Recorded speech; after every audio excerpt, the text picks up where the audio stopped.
அனைவருக்கும் அன்பு வணக்கம். அன்னப்பறவை அலைவரிசை தங்களை அன்போடு வரவேற்கிறது. அக்டோபர் 5ஆம் நாள் என்பது வள்ளலாரின் பிறந்த நாளாகும். எனவே இன்று அவரை பற்றி சிந்திப்போம். சென்னை நகரத்து இலிங்க செட்டி தெருவில் புராணத் தொடர் சொற்பொழிவை கேட்க மக்கள் கூட்டம் ஆர்வத்துடன் கூடியிருந்தது.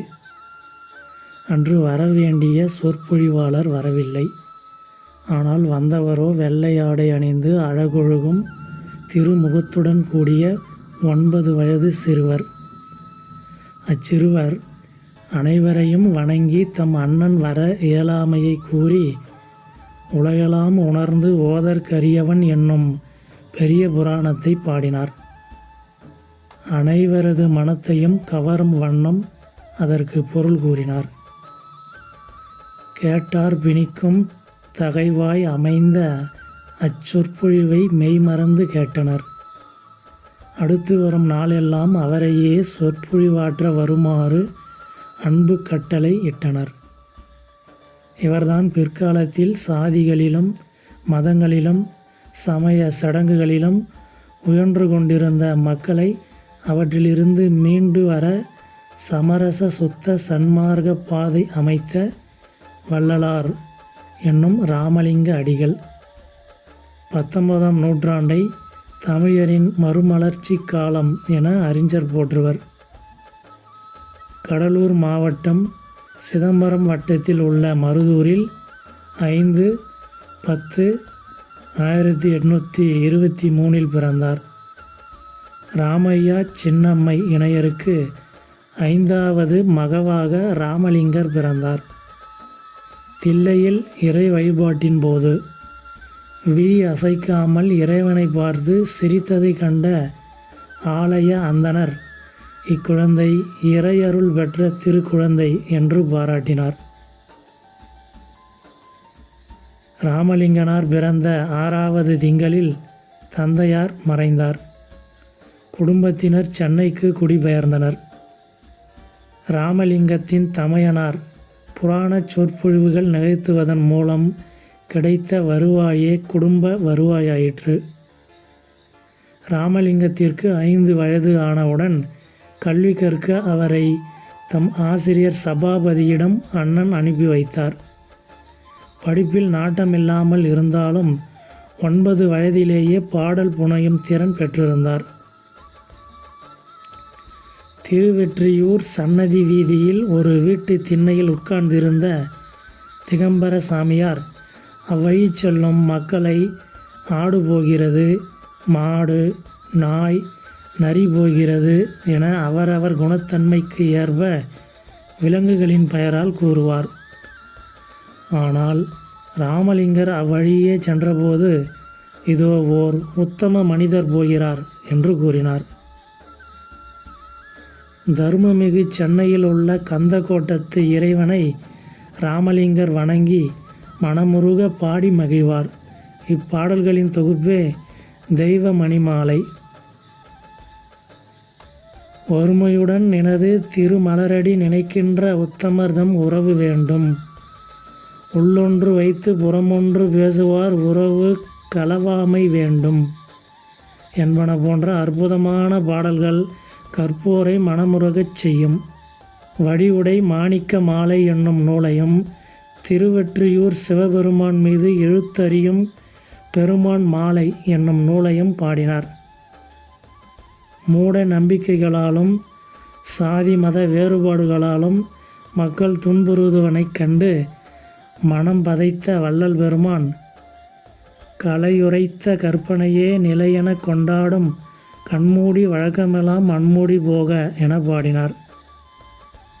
ஒத்தாரும் உயர்ந்தாரும் தாய்ந்தாரும் எவரும் ஒருமையுளர் ஆகி உலகியல் நடத்தல் வேண்டும் என வற்புறுத்தினார்.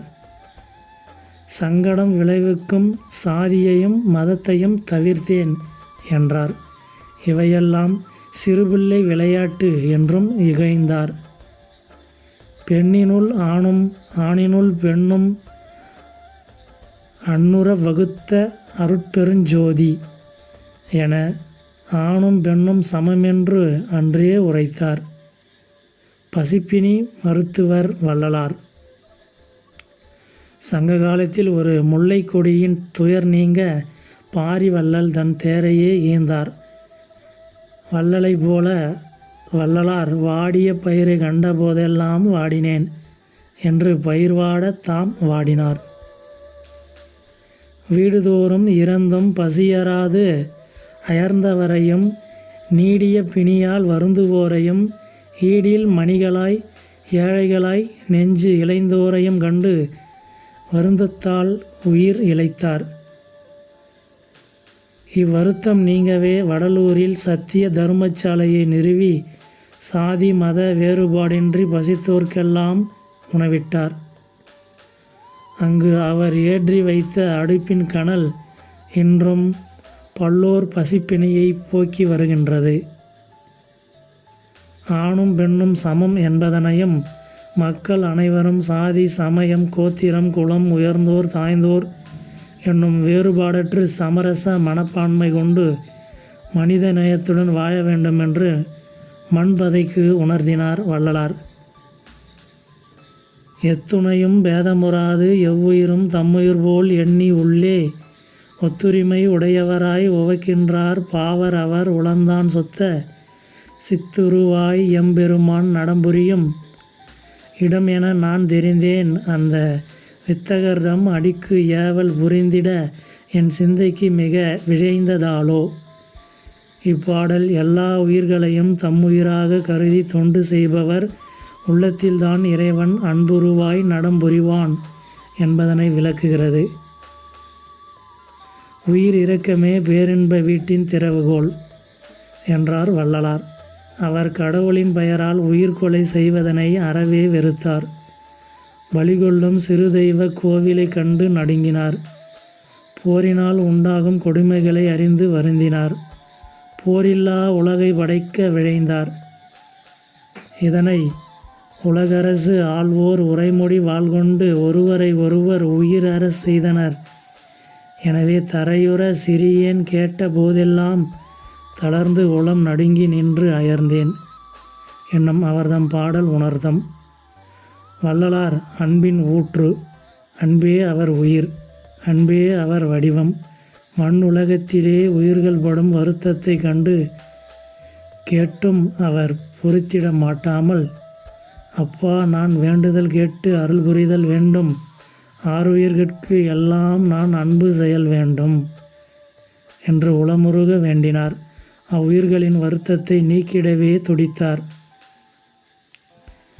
வள்ளலார் இறைவன் ஒருவனே, அவன் ஒளி வடிவினன் என்பதனையும் அருட்பெரும் ஜோதியாக விளங்கும் இறைவனை அடைவதற்கு தனிப்பெரும் கருணையே கருவி என்பதனையும் உலகோர்க்கு உணர்த்த சமரச சுத்த சன்மார்க்க சங்கத்தினை வடலூரில் நிறுவினார். சாதி மத சமய என வேறுபாடு கூடாது, எவ்வுயிரையும் கொல்லலாகாது, புலால் புசித்தல் கூடாது, எல்லா உயிர்களையும் தம்முயிர் போல் எண்ணுதல் வேண்டும், ஏழை மக்களின் பசியை போக்குதல் வேண்டும், உலக மக்கள் அனைவரையும் உடன்பிறப்புகளாய் நேசித்தல் வேண்டும் என்பன இச்சங்கத்தின் நோக்கமாகும். ராமலிங்கர் அருளிய பாடல்கள் அருட்கருணை நிறைந்தவை. 6 தொகுதிகள் கொண்ட இவரது பாடல்களை திருவருட்பா என மக்கள் போற்றுகின்றனர்.